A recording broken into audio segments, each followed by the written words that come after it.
श्री शिवाय नमस्तुभयम। दोस्तों, आप सभी लोग जानते हैं कि 8 दिसंबर 2024 यानी रविवार को पड़ रही है मार्गशीर्ष महीने की मासिक दुर्गा अष्टमी। और दोस्तों, यह वह दुर्गा अष्टमी तिथि है जो मार्गशीर्ष महीने में पड़ने वाली सबसे बड़ी तिथि है, क्योंकि यह रविवार के दिन पड़ रही है और इसका बहुत ही बड़ा और विशेष महत्व होता है। पूज्य गुरु जी ने कहा है कि अगर कभी भी मौका लग जाए और मार्गशीर्ष महीने की रविवार दुर्गा अष्टमी तिथि को पड़ जाए तो आप लोगों को एक दीपक वाला उपाय तो अवश्य ही करना चाहिए। इन दोनों का संयोग बहुत कम आता है और इसी के साथ में गुरु जी ने अपनी शिव पुराण कथा में बताया है कि इस दिन आपको एक दीपक वाला उपाय तो आपको अवश्य ही करना चाहिए, क्योंकि ऐसा दिन पूरे साल में सिर्फ एक ही बार आता है। और दोस्तों, आप सभी लोग जानते हो कि रविवार दुर्गा अष्टमी तिथि का अगर सबसे बड़ा कोई उपाय है तो एक दीपक वाला उपाय है। तो दोस्तों, इस रविवार दुर्गा अष्टमी के दिन आप लोगों को इस एक दीपक वाला उपाय को जरूर करना है। बहुत सारे लोग होंगे जिन लोगों ने इस उपाय को ना किया हो, मतलब पूरा साल निकल गया, उन्होंने किसी भी दिन इस एक दीपक वाला उपाय को ना किया हो।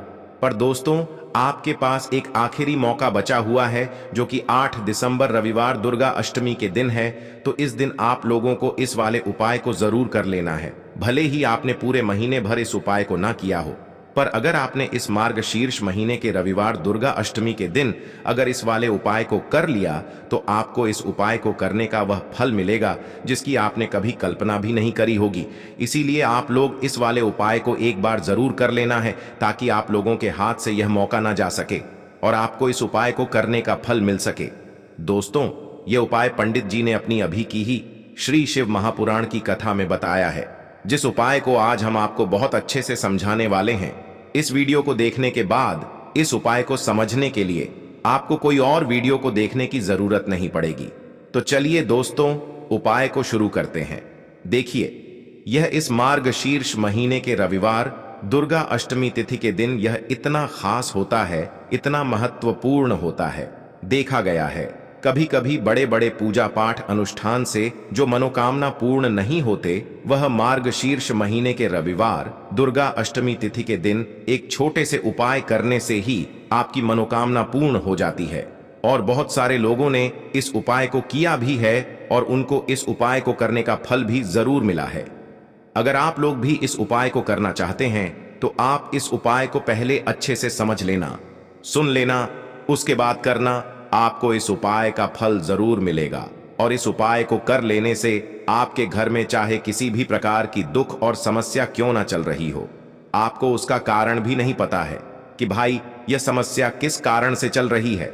उसका कुछ भी कारण हो सकता है, जैसे पितृदोष हो सकता है या किसी भी तरह का मंगल दोष भी हो सकता है। तो इस दिन आप लोगों को यह वाला उपाय कर लेना है। यह एक ऐसा उपाय है जिस उपाय को अगर किसी विशेष दिन पर किया जाए तो भाई उस विशेष दिन का जो है वह तो हमें मिलता ही मिलता है, पर हमने उस दिन पर इस उपाय को किया है तो हमें उससे भी बड़ा फल मिलता है और फल बहुत जल्दी मिलता है, क्योंकि आप इस उपाय को बहुत ही बड़े और विशेष दिन पर कर रहे हो। तो चलिए अब उपाय के बारे में बात करते हैं, लेकिन उससे पहले आप लोगों को यह जानना आवश्यक है कि आखिर यह उपाय किस समय करना है, किसको करना है और कैसे करना है। तो चलिए हम आगे आपको वीडियो में एक एक करके बता देते हैं। लेकिन उससे पहले अगर आप लोग हमारे चैनल पर पहली बार आए हैं या फिर मेरी आवाज आज पहली बार सुन रहे हैं तो हमारे चैनल को सब्सक्राइब जरूर कर लेना और इस वीडियो को लाइक करके कमेंट बॉक्स में श्री शिवाय नमस्तुभ्यम ओम नमः शिवाय जरूर टाइप कर देना। तो दोस्तों, इस एक दीपक वाला उपाय को हमें इस रविवार दुर्गा अष्टमी के दिन कैसे करना है, किसको करना है, किस समय करना है और कहां पर करना है, ये सारे सवालों के जवाब आपको इस वीडियो में मिल जाएंगे। और जो ये वीडियो देखेगा भाई, उसको एक दीपक वाला उपाय जरूर करना चाहिए, क्योंकि इस दिन दीपक का भी बहुत ही बड़ा और विशेष महत्व होता है। और जब बात आ जाए एक दीपक वाला उपाय की तो यह सोने पर सुहागा वाली बात हो जाती है और यह एक बहुत ही बड़ा उपाय हो जाता है इस रविवार दुर्गा अष्टमी तिथि का। तो अब दोस्तों, इस एक दीपक वाला उपाय को आखिर करना किसको है, सबसे पहले हम लोग वह बात जान लेते हैं। तो देखो, घर की जो बड़ी माताएं बहनें होती हैं, उन माताओं बहनों में से कोई भी एक बड़ी माता बहन इस वाले उपाय को कर सकती है। और दोस्तों, अगर आप चाहें तो अपने घर में से सभी सदस्यों को भी इस उपाय को करवा सकते हैं। अगर किसी व्यक्ति की खुद की कोई मनोकामना है, खुद की कोई दुख और परेशानी है जो कि वह अपने लिए ही करना चाहता है, इस वाले उपाय को तो वह खुद अपने लिए भी कर सकता है। बाकी अगर कोई घर में से ऐसा है जो कि अपने पूरे घर परिवार की सुख और शांति के लिए यह वाला उपाय करना चाहता है, तो भाई वह भी कर सकता है। उसमें भी कोई दिक्कत वाली बात नहीं है। कहने का मतलब यह है कि इस उपाय को हर एक सदस्य भी कर सकता है और पूरे घर परिवार के सदस्य के लिए घर की बड़ी माताओं बहनों में से कोई एक माता बहन भी कर सकती है। माताएं बहनें अगर घर में उपस्थित ना हो या वह यह वाला उपाय ना कर पा रही हो, तो फिर घर का कोई बड़ा सदस्य भी इस एक दीपक वाला उपाय को कर सकता है, चाहे फिर वह पुरुष ही क्यों ना हो। उसमें कोई भी दिक्कत वाली बात नहीं है। अब दोस्तों, जो अगला प्रश्न निकल कर आता है वह यह आता है इस उपाय को लेकर कि आखिर इस उपाय को हमें किस समय करना है, सुबह के समय करना है कि शाम के समय करना है।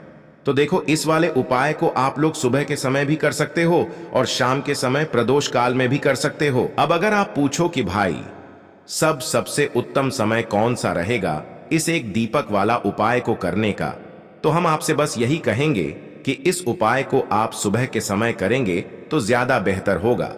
बाकी अगर प्रदोष काल शाम के समय भी करेंगे तो भी अच्छा होगा, उसमें कोई भी दिक्कत वाली बात नहीं है। तो अब दोस्तों, जो अगली सबसे बड़ी और महत्वपूर्ण बात आती है वह यह आती है कि सुबह अगर हम उपाय को करेंगे तो हमें कितने बजे से लेकर कितने बजे तक के बीच में करना है, और शाम के समय प्रदोष काल में करेंगे तो हमें कितने बजे से लेकर कितने बजे के बीच में करना है। तो देखो, सुबह जितनी जल्दी हो सके आप उपाय को करने की कोशिश करना। बाकी अगर किसी कारणवश लेट भी हो जाओ, थोड़ी देर भी हो जाए, तो 10 या 11 बजे तक भी आप उपाय कर लेना, पर 12 बजे से ज्यादा देरी ना हो, ठीक है? इस बात का ध्यान रखना। उसके बाद में दोस्तों, अगर शाम के समय प्रदोष काल की बात करें, प्रदोष काल का जो समय है होता है वो शाम के 6 बजे से शुरू हो जाता है। मतलब शाम के 6 बजे से लेकर 7 बजे के बीच का जो समय होता है, यह समय प्रदोष काल का समय होता है। तो आप इस उपाय को 7 या 8 बजे के बीच में भी कर सकते हो। मतलब शाम के 6 बजे से रात 8 बजे के बीच में आप कभी भी इस वाले उपाय को कर सकते हो, उसमें कोई भी दिक्कत वाली बात नहीं है। और देखिए, अगर आपके घर में ऐसा आपको लगता है कि बहुत ज्यादा क्लेश रहता है, धन संपदा की आपके घर में कमी है, आपके घर में कर्जे जैसी समस्याएं हैं, या कर्जे की समस्याएं नहीं लेकिन धन ही नहीं बढ़ता है, उसमें वृद्धि ही नहीं होती है, या फिर आपके घर में आपको ऐसा लगता है किसी चीज की कमी है, घर में इस व्यक्ति को सफलता नहीं मिली, कुछ भी ऐसी अधूरी मनोकामना अगर आपकी है, तो विशेषकर आप लाल बाती के दीपक वाला उपाय मासिक दुर्गा अष्टमी पर जरूर करें। अब लाल रंग मंगल का भी प्रतीक है, ऊर्जा का भी प्रतीक है। तो जो लोग अपने जीवन में कुछ कर नहीं पा रहे हैं, या जिन लोगों को ऐसा लगता है कि एक ही जगह पर अटक गए हैं, इससे आगे ही नहीं बढ़ पा रहे हैं, तो उन लोगों को भी यह लाल बाती के दीपक वाला उपाय अपने घर पर जरूर विशेष रूप से करना चाहिए, क्योंकि यही वह एक दीपक है और यही वह एक उपाय है जिस उपाय को करने से मां दुर्गा से जो आप मांग लेते हैं वह आपको मिल जाता है। इसी के साथ आपको बता दें कि इस दिन बहुत ही उत्तम और दुर्लभ योगों का निर्माण हो रहा है। देखिए, आपको बता दें, इस दिन वाणिज्य एवं भवकरण का निर्माण हो रहा है, और इस योग में मां दुर्गा की पूजा अर्चना करने से, उपाय करने से मां की विशेष कृपा को मिलती है। इसी के साथ सतविशा नक्षत्र का संयोग भी बन रहा है और अभिजीत मुहूर्त का भी इस दिन निर्माण हो रहा है। अब देखिए, आपको बता दें कि इन योगों में मां दुर्गा की पूजा अर्चना करने से, उनकी उपासना करने से समस्त मनोकामनाएं व्यक्ति की पूरी होती हैं। साथ ही साथ जीवन में जो दुख व्याप्त हैं, मतलब बहुत ज्यादा कष्टों से आपका जीवन भरा हुआ है हर तरफ से, अगर जीवन में दुख हैं तो इस मौके को बिल्कुल ना जाने दें और यह लाल बाती के दीपक वाला उपाय इस दिन आप जरूर करें। तो चलिए बात कर लेते हैं किस तरह से आपको दीपक को सबसे पहले तैयार करना है।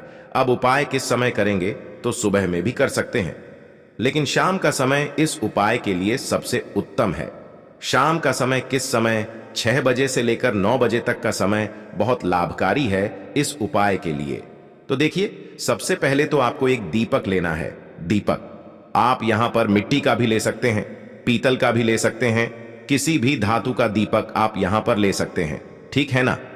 अब जो बाती के अंदर आपको लगानी है, ये बाती आपको मौली धागे से यानी कलावा जिसे हम बोलते हैं, उससे आपको बाती तैयार करनी है।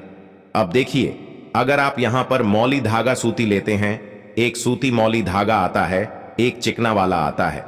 चिकना मौली धागा आपको नहीं लेना है, सूती मौली धागा लेना है, क्योंकि उसी की बात अच्छे से जल पाती है।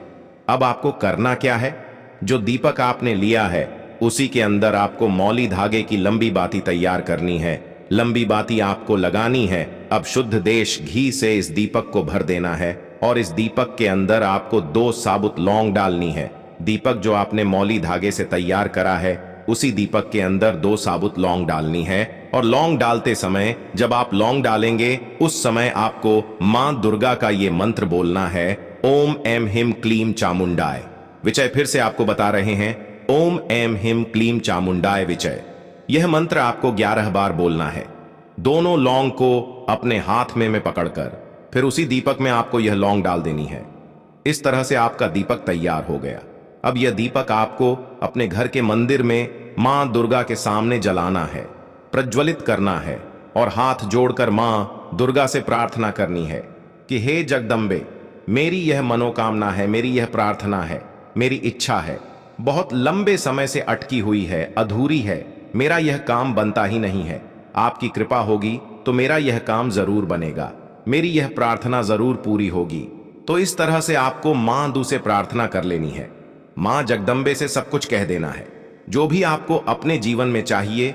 छोटा सा उपाय है, इस दिन करिए और इस उपाय का चमत्कार देखिए। तो मनोकामना पूर्ति का बहुत ही विशेष उपाय है।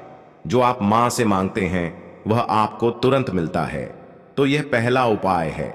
अब जल्दी से बात कर लेते हैं दूसरे उपाय की। दूसरा उपाय है, अगर आपके घर में कहीं भी वास्तु दोष है, कोई नजर दोष है, क्योंकि घर में अगर नजर दोष लग जाए तो अच्छा खासा घर बर्बाद होने लगता है। बर्बाद कैसे होता है? जैसे पैसों की बर्बादी, स्वास्थ्य की बर्बादी, बीमारियों का घर में आना या दुर्घटनाओं का होना, यह होता है घर में वास्तु दोष या नजर दोष। अब देखिए, वास्तु दोष अपने आप भी उत्पन्न हो जाता है बहुत बार। अब आपको छोटा सा उपाय इस दिन करना है, आपके घर से नजर दोष भी दूर हो जाएगी, वास्तु दोष भी दूर हो जाएगा। साथ ही साथ आपके घर में जो काम अटक चुके हैं, जैसा होता है ना कि घर में काम नहीं हो पा रहा है, कोई काम बनता ही नहीं है, अड़चन आ जाती है या अटक जाती है, रुकावट आ जाती है, तो आपको करना क्या है इस दिन? क्योंकि यह मां जगदम्बे को समर्पित है, मासिक दुर्गाष्टमी महादेव को समर्पित है। तो आपको क्या करना है, यहां पर 2 छोटे छोटे कपूर लेने हैं। कपूर की छोटी छोटी टिकियां लेनी है और इसे जलाने के बाद अपने पूरे घर में आपको इसका धुआं दिखाना है। अब देखिए, कपूर जलाने मात्र से आपको सीधे सीधे अश्वमेघ यज्ञ का फल मिल जाता है।